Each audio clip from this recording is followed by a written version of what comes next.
नमस्कार जैन साथियों, मैं प्रशांत दुबे आप सभी का हार्दिक स्वागत करता हूं आपका अपने ऑनलाइन प्लेटफॉर्म टीचर्स अड्डा 24/7 में। मैं आशा करता हूं आप सब लोग स्वस्थ होंगे, मस्त होंगे, अच्छे से तैयारी कर रहे होंगे।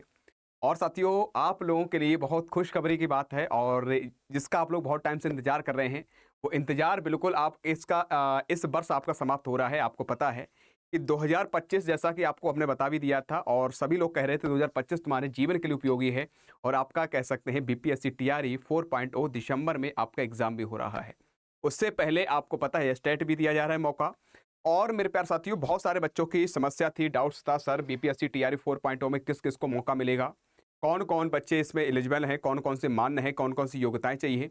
मैं एक एक बात सारे पॉइंट में क्लियर करने जा रहा हूं। अगर आपको जानकारी सही लगी है तो लाइक जरूर कर दीजिएगा और हो सके तो इस सेशन को शेयर जरूर कर दीजिएगा उन बच्चों तक जो बच्चे परेशान हैं कि सर कैसे कैसे या कह सकते हैं किन्हें किन्हें मौका मिलेगा और क्या क्या हमें कह सकते हैं योग्यताएं चाहिए, सारी मैं चर्चा करने वाला हूं। तो एक बार साथियों आपको बताना चाहता हूं कि बिहार शिक्षक भर्ती बीपीएससी टीआरई 4.0 के लिए कौन कौन भर सकता है फॉर्म। और साथियों, लाखों बच्चे बाहर के लिए क्यों कहा गया है। साथियों, इसलिए लाखों बच्चे बाहर के लिए बात की गई है। तुम्हें पता है कि बहुत सारे बच्चे इस टाइम बीएड और डीएलएड यानी डिप्लोमा या डिग्री कर रहे हैं। अब जब यानी कह सकते हैं अगर हमारे पास डिग्री या डिप्लोमा अगर फाइनल नहीं है, हमारे पास फाइनल नहीं हुआ है, मेरे पास रिजल्ट नहीं आया है, तो हम उसमें फॉर्म नहीं भर सकते हैं।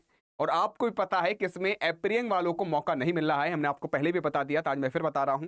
तो पहले तो सबसे पहले हम जान लेते हैं हमारे पास क्या क्या योग्यताएं चाहिए, क्या क्या कह सकते हैं इसके लिए कौन कौन सी चीजें हमें चाहिए। पेपर सीटेट किसको किसको मान्य चाहिए और कह सकते हैं आपके लिए ये स्टेट के लिए किससे किससे मान्य है, सारी बात चर्चा करने वाला हूं। तो बिहार शिक्षा भर्ती टीआरई 4.0 के लिए बात करते हैं तो आपको 1 to 5th, 6 to 8, 9 to 10th and 11th 12th। सबसे पहले बात करते हैं हम लोग प्राइमरी के लिए 1 से 5 तक के लिए। आपके लिए 1 से 5 के लिए आपको क्या चाहिए, आपने जो डिप्लोमा किया हो, जो आपने डीएलएड बीटीसी इत्यादि जो आपने डिप्लोमा कर रखा है, वो आपके लिए 1 to 5th के लिए चाहिए। और सर जी इसके लिए हमें क्या योग्यता चाहिए और हमें कौन सी अर्हता चाहिए, तो आपके लिए सीटेट या बीटेट आपने पास किया हो पेपर फर्स्ट, तभी आप इसमें बैठ सकते हैं, ये फॉर्म आप फिल कर सकते हो। अगर आपका शिक्षक पात्रता परीक्षा पास नहीं है, आप इसमें फॉर्म भरने के लायक नहीं है, आप फॉर्म भर नहीं सकते हैं। तो सबसे पहले आपको ये फॉर्म फिल करना अनिवार्य है। दूसरी बात 6 to 8 वाले बच्चों के लिए अगर बात करते हैं, जो बच्चे 6 to 8 को बच्चे अध्यापक बनेंगे, उन्हें किन किन योग्यता चाहिए, तो सबसे पहले आपको डिग्री या डिप्लोमा, इसमें दोनों चीजें हैं आपके लिए, जो भी है कर सकते हैं, डिग्री और डिप्लोमा के लिए दोनों हैं। और सबसे बड़ी बात, इसमें कौन सा पेपर चाहिए आपको, इसमें पेपर फर्स्ट ना छोड़, बस पेपर फर्स्ट नहीं होगा, इसमें केवल पेपर सेकंड होगा। सीटेट का या कह सकते हैं आपने बीटेट जो दिया है, अगर आपका पेपर सेकंड पास है तब आप इसमें क्या कर सकते हैं, फॉर्म भर सकते हैं, तभी आप शिक्षिका बन सकते हैं। आगे बढ़ते हैं 9 to 10th के लिए। साथियों इसके लिए आपको क्या चाहिए, डिग्री। आपके लिए इसमें डिप्लोमा नहीं चाहिए, आपने जो डीएलएड इत्यादि जो कर रखा है, वो इसमें बीटीसी इत्यादि कर रखा है, वो इसमें मान्य नहीं है। इसमें केवल आपको बीएड किया हो। और कह सकते हैं 9th to 10th के लिए आपको स्टेट आपका पेपर पास होता अति अनिवार्य है, ठीक है। और वो भी साथियों आपके लिए इसकी क्या क्या डिग्री चाहिए, आपको ग्रेजुएशन आपने और साथ साथ आपको बीएड, ये दोनों चीजें चाहिए, तब आप 9th to 10th के लिए आप अध्यापक बन पाओगे।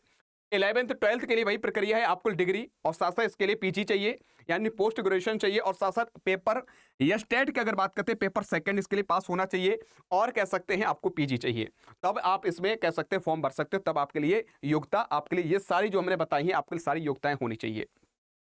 अब जो बच्चे कह रहे सर जी जो ये स्टेट होगा, ये स्टेट जो है यानी कि अक्टूबर पेपर होने जा रहा है, तो सर हम क्या कैसे करें, तैयारी किन किन बातों का ध्यान रखें। तो साथियों आपको पता है कि अड्डा परिवार हमेशा तुम्हारे लिए हर तरीके से प्रयास करता है। तुम परेशान होने की जरूरत नहीं है, बस जैसे जैसा आपको बताते चले वैसा वैसा आप करते चलिएगा। हमारी रही बात, हम जो है आपको एनवायरमेंट और स्ट्रेटेजी के पढ़ाने वाले हैं। गौरव सर पूरा जीएस वाला मामला पर संभालने वाले हैं। तो जितने भी आपके सन्नी सर के द्वारा, आयुष सर के द्वारा, गौरव सर के द्वारा, जो भी आपकी पूरी टीम है, आपको पता है कि हर तरीके से छोटी छोटी चीजें, एक एक छोटे छोटे पॉइंट्स क्लियर करके आपको आपके मंजिल तक पहुंचाते हैं। तो देरी मत करना है मेरे बच्चे, आपके लिए क्लास से जो यूट्यूब पर चल रही वो भी लाभ लो, और आपके लिए कल से वो भी क्लास जो नहीं हो रही वो भी स्टार्ट हो जाएंगी। बस अपने आप साथ धैर्यता, पेपर अच्छे से करेंगे, कैसे करेंगे, पूरा सिलेबस देखेंगे, उसके आधार पर हम लोग कार्य करना प्रारंभ कर देंगे। परेशान होने की कतई जरूरत नहीं है।